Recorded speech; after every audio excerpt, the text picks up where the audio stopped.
what would be the future of our country, of our republic, of our democracy. And therefore we need to examine what is the health of our democracy today. आज हमारे लोकतंत्र का क्या हाल है? तो democracy means rule by the people, यानी जनता की इच्छा से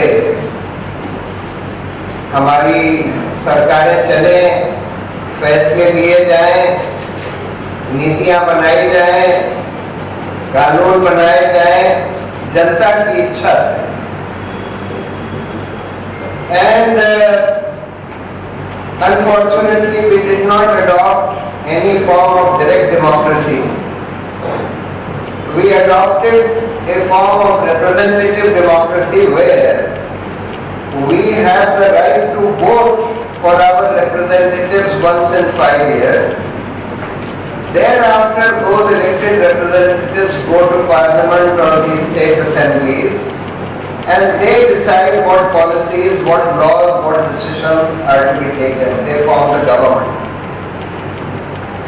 Now, उसके लिए ये जरूरी है कि कम से कम हमारी अभिव्यक्ति की आज़ादी होनी चाहिए और हमको ये हक होना चाहिए कि हमको जो लग रहा है कि भाई ये नीति होनी चाहिए या ये नीति गलत है, ऐसा कानून होना चाहिए, ये कानून गलत है, हम खुलकर उसकी बात कर सकें बगैर रोक टोक कर। और ये हमारे संविधान ने हमको मौलिक अधिकार दिया है। This right of free speech has been recognized as the very foundation of our democracy.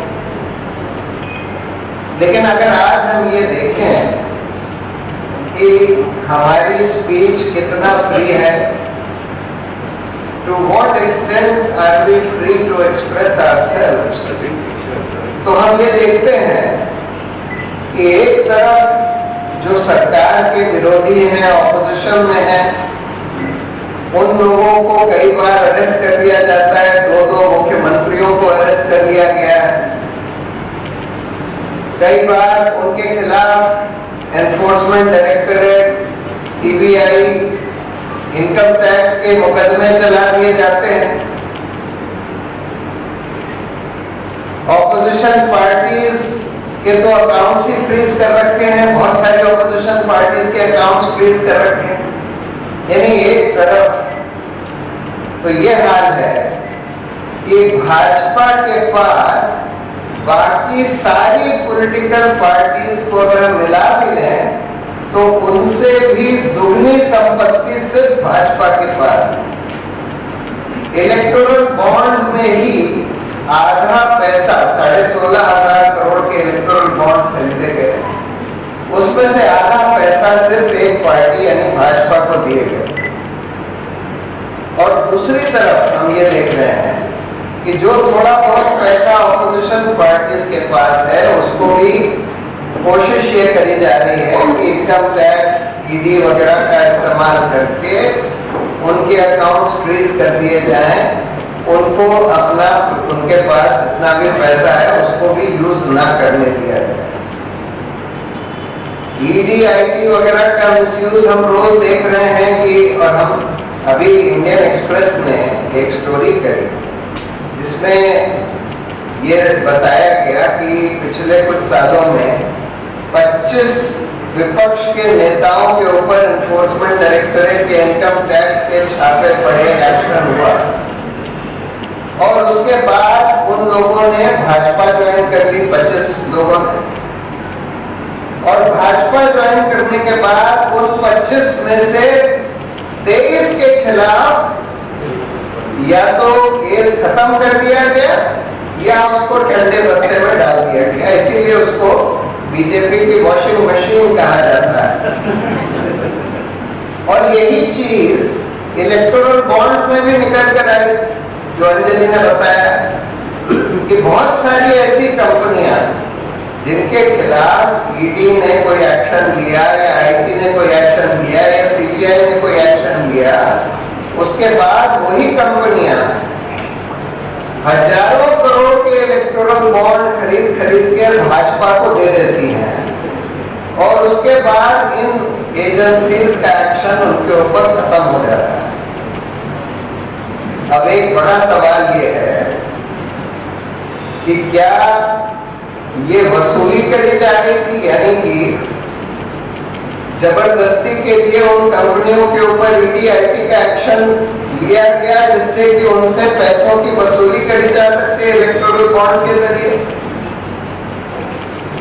या फिर उन लोगों ने सचमुच टैक्स की चोरी करी थी, पैसों की मनी लॉन्ड्रिंग करी थी और इलेक्टोरल बॉन्ड लेने के बाद उन कंपनियों को छोड़ दिया गया। देखिए, इलेक्टोरल बॉन्ड पर कला प्रभाकर जो निर्मला सीतारमण के हस्बैंड हैं और जो बहुत अच्छे इकोनॉमिस्ट भी हैं, वो क्यों कहते हैं कि ये सिर्फ हिंदुस्तान का ही नहीं विश्व का सबसे बड़ा घोटाला है। क्यों? क्योंकि इलेक्टोरल बॉन्ड के जरिए चाहे 16,500 करोड़ के ही इलेक्टोरल बॉन्ड खरीदे गए हों और पार्टियों को दिए गए हों, जिसमें से आधे भाजपा को दिए गए हैं, लेकिन उसके जरिए वो घूस ले लेके, इलेक्टोरल बॉन्ड के जरिए घूस लेकर उन कंपनियों को उससे 100 गुने ज्यादा कॉन्ट्रैक्ट दिए गए। यानी कि अगर भाजपा को 8,000 करोड़ के इलेक्टोरल बॉन्ड दिए गए तो आप ये मानकर चलिए, जैसे रूल ऑफ द थंब है, 8 लाख करोड़ के कॉन्ट्रैक्ट्स या 8 लाख करोड़ का टैक्स जो आ सकता था या मनी लॉन्ड्रिंग के जरिए जो पैसा पकड़ा जा सकता था, उसको छोड़ दिया गया। यानी घोटाला 8,000 करोड़ का या 16,000 करोड़ का नहीं है, ये 8 लाख या 16 लाख करोड़ का है। और जनता को क्या नुकसान होता है? देखिए, अगर आप घूस लेकर किसी कंपनी को कॉन्ट्रैक्ट देते हैं, मेगा इंजीनियरिंग यहीं की कंपनी है, शायद आंध्रा की, और उन्होंने सबको पैसे दिए, बीआरएस को भी दिए, लेकिन भाजपा को खूब दिए। अब क्या होता है? आप अगर घूस लेकर उनको कॉन्ट्रैक्ट दे देते हैं, आपने घूस तो ली, जैसे मान लीजिए एक अंजलि ने एग्जाम्पल दिया, 140 करोड़ की घूस ली और 14,000 करोड़ का कॉन्ट्रैक्ट दे दिया टनल बनाने का। अब वो टनल कोलैप्स हो जाएगा या बनाया ही नहीं जाएगा, यानी जनता के तो वो 14,000 करोड़ रुपए चले गए और उसके एवज में आपने एक बिल्कुल घटिया, बेईमान, चोर कंपनी को कॉन्ट्रैक्ट दे दिया और उसको कॉन्ट्रैक्ट देने से वो तो टनल वनल बना ही नहीं, या बना तो वो टूट गया या उसमें लोग फंस गए, मर गए। ये सब होता है, हो रहा है।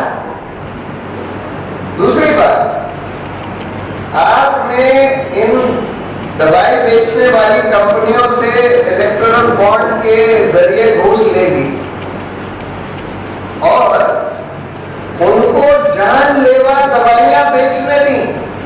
एक एग्जांपल जो अंजलि ने दिया, जाइडस कैडिला एक कंपनी है गुजरात की, वो रेमडेसिविर एक दवाई बनाती थी जिसके बारे में, जो कि कोविड में खूब चलाई गई, क्योंकि कोविड के लिए बिल्कुल जादू की दवाई है, सरकार ने खूब चलाया, हजारों रुपए की एक डोज मिलती थी,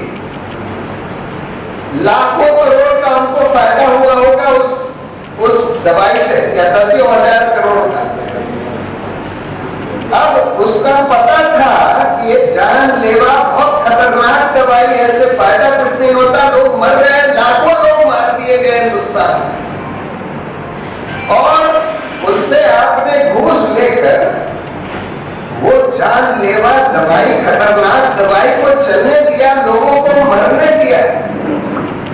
और वो तो एक एग्जाम्पल है, कितनी सारी फार्मा कंपनीज जिनकी सब स्टैंडर्ड दवाइयां पकड़ी गई उनसे इलेक्टोरल बॉन्ड के जरिए घूस ले लेकर इन्होंने वो सब स्टैंडर्ड जानलेवा दवाइयां चलने दी। इसका नुकसान हो रहा है, हमारा और आपका नुकसान हो रहा है, जनता का नुकसान हो रहा है, जनता को मारा जा रहा है, जनता का पैसा लूटा जा रहा है, घटिया कंपनियों को कॉन्ट्रैक्ट दिए जा रहे हैं, पॉलिसी बदली जा रही है। अब भारतीय टेलीकॉम, जैसे अंजलि ने बताया कि भारतीय टेलीकॉम को एक कॉन्ट्रैक्ट सैटेलाइट स्पेक्ट्रम दे दिया गया, जबकि सुप्रीम कोर्ट ने ऑर्डर किया था 2G वाले केस में कि स्पेक्ट्रम का ऑप्शन होना चाहिए। इन्होंने पॉलिसी बदल दी, कानून बदल दिया और बोला कि नहीं, हम सैटेलाइट स्पेक्ट्रम का ऑप्शन नहीं करेंगे, ऐसे अलॉटमेंट कर देंगे।